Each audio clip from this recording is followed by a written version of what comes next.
We want to thank you so much for the help that you have been on this Get to Blaze campaign. We had a goal of 10,000 submissions to the FCC.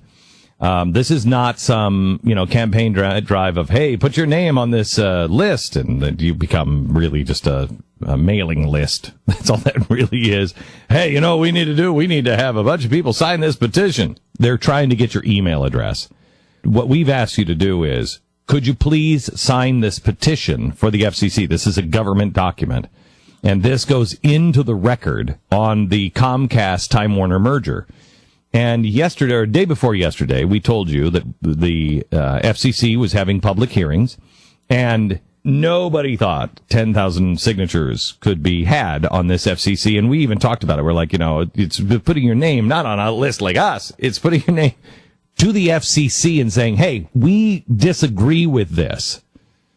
How many people will actually take the time to do this? We talked about Comcast's, the way they are the worst at service, and you know this, the worst at service.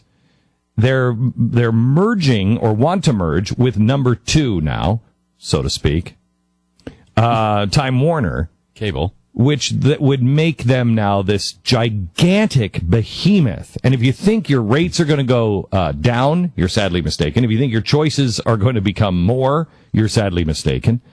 It's just a giant behemoth.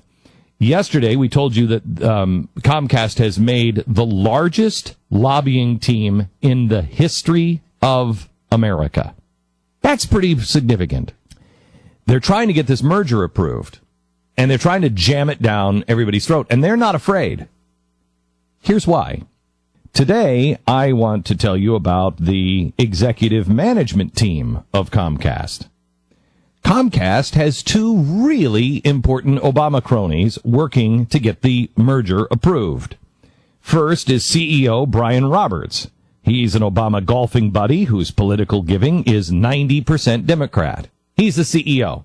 That's Comcast, NBC, Universal. Pretty huge behemoth to get around. You can't. And this is a government-regulated industry. I have no problem with fair competition. None. I'll compete against anybody. We have. We're doing fine. Where we're stumbling is we can't get a fair hearing anywhere. We can't get Comcast. Some strange reason, we can blow their circuit boards out. They don't care. Why is that? Could it be the golfing buddy? Could it be the 90% giving to Democratic Party? Don't know. Could it be that Mr. Roberts also serves on the President's Council on Jobs and Competitiveness? Could it be that in 2011, the CEO of Comcast hosted the President and Valerie Jarrett at his home in Martha's Vineyard? Could it be that the President golfed with Mr. Roberts on Martha's Vineyard just last August? We're checking in to see if they're going to spend any cozy, cuddly time when he's at the vineyard now. Now, overseeing this merger is the executive vice president of Comcast. His name is David Cohen. He's also, surprisingly, another major Democratic fundraiser. Mr. Cohen and his wife hosted Mr. Obama at their Philadelphia home in 2011, raising $1.2 million, where the president called the couple great friends. They have given upwards of $500,000 to the president while raising another $2.2 million. I think they're going to have a hard time with this merger at all. During a Democratic fundraiser at Cohen's house, the president said, quote, I've been here so much. The only thing I haven't done in this house is have a Seder. End quote. Wow. That's pretty cozy. The president and Comcast trying to get this merger. No wonder when senators began to question them, they never broke a sweat. He was also a guest at the White House in February for the state dinner to honor the president of France. The employees of Comcast donated $465,000 to the Democratic National Committee compared to the $114 to the GOP. They supported the president over Mitt Romney for nearly 4-1. Time Warner donations were $442,000 Obama, $28,000 Romney.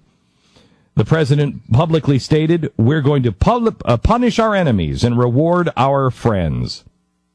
Could I ask, is this merger a punishing of the friends or rewarding of the enemies, because it certainly is not in the public interest.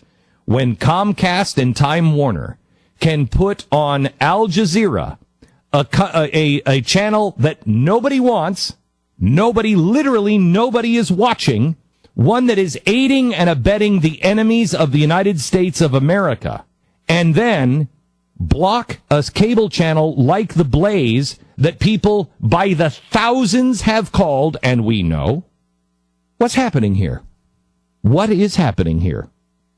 I just want you to know, forget about The Blaze. If Time Warner and Comcast merge, if you have any doubt about your service as it is today and your bill as it is today, I guarantee when you double the size of this monolith, it's only going to get worse. You ask the FCC, is this in our interest or in the interest of some political cronies? If you would like to join us on this campaign, we'd sure like to have your support. We're not putting your name on our list or anything else. What we're doing is we are facilitating you to be able to put these names into the FCC log. This actually, from what I hear, having 10,000 names on an FCC public file is unheard of. For 2 days, we've talked to you about this, not at this length even, and we already have 22,000 names? Mm-hmm. 22,000 names. I said yesterday, maybe we should try for 50,000. I don't know. We've got 2 weeks to put these names together. Let's try for 100,000. I don't know if we can get them, but let's try for 100,000. Let's give them 10 times the amount and see if the FCC listens to the public anymore. This is clearly not in the public interest. Send that message clearly to the FCC, because believe me, if they have a whole list of people, the senators and those who have not sold their soul are going to bring this to the floor. And there will be some answering that will need to happen. But it's up to you. We just want to facilitate and ask you this question. Are your values and your principles being served on this? If not, if you think interests are being served, even if there are interests, if you think that we're doing this because it's in the Blaze interest, then you shouldn't do it. I believe that the values that we have of independent voices being squashed because of political ties, I believe that our values of having choice, of being able to break free of somebody, 6 companies now, 6, in charge of 90% of everything you see. That means about 25 people in the country decide for you. And they're not listening to you. You can call them all you want. You're currently paying for Al Jazeera. I want you to know, it's one thing to say, Soledad O'Brien, she shouldn't be working for them. You're currently paying Al Jazeera. When you take your cable bill and you pay it, that money doesn't go to Comcast alone. That money is divided up between all of the different cable the cable channels. Some get nothing, some get a lot. Al Jazeera gets something from every single payment. So you, in effect, are paying for terror. With Russia today, you are paying for Putin's propaganda. It's one thing to pay for a channel I don't agree with, like NBC. Okay. All right. Well, you know what? We're all Americans.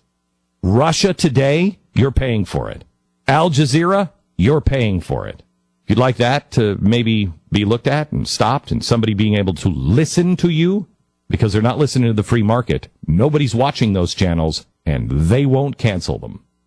I would invite you to go to gettheblaze.com. Gettheblaze.com.